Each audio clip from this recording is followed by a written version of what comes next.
Let's just look, actually, I just want to look at the higher geopolitical stakes and what is the current standoff between Israel and Iran. For many in India focused on domestic news, this actually only came into sharp focus with yesterday's attack. Let's just look at Vishnu Shom, who has this analysis. The attack on the Israeli diplomat in Delhi yesterday was perhaps the latest in a long drawn-out covert war between Israel and Iran. It hasn't made headlines in India till yesterday, when this war landed literally on our doorstep. But what this is likely to be a part of is huge.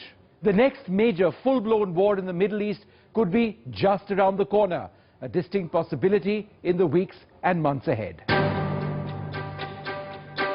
This is Iran's Bushehr nuclear facility.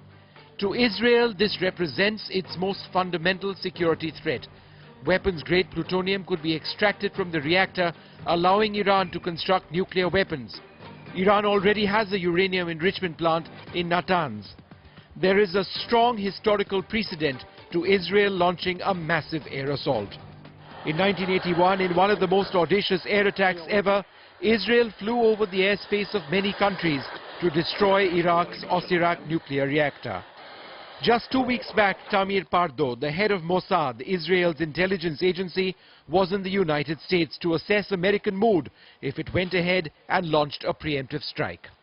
But well before any actual military war, a covert battle is already underway. Analysts say the death of 5 Iranian nuclear scientists since 2007 is no coincidence. What also seems clear is the copycat nature of yesterday's attack. Compare yesterday's attack with what happened in January this year, when the deputy director of Iran's Natanz facility, Mustafa Ahmadi Roshan, was killed when assailants on a motorcycle placed a magnetic bomb on his vehicle.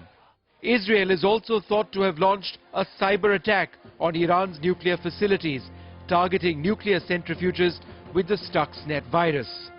India enjoys a close relationship with Iran and has refused to enact sanctions or halt trade over the nuclear issue. India relies on Iranian oil imports and invests in infrastructure projects. At the same time, India imports state-of-the-art weaponry from Israel. In instances, no country, not even Russia, has been willing to provide India with the quality of weaponry that Tel Aviv provides India.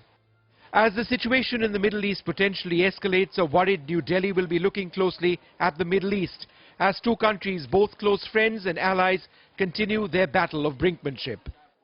With an Iranian national apparently being behind the botched attack in Bangkok, the needle of suspicion seems to be overwhelmingly on Tehran. Tehran itself says Israel is deliberately orchestrating these attacks to drum up support for an air assault on Iran. The US, which has condemned the attacks on Israeli nationals, has been relatively quiet on any Israeli design, though the US Secretary of Defense Leon Panetta has told journalists that the possibility of an Israeli airstrike cannot be ruled out between April to June, when the skies over the Middle East are usually clear.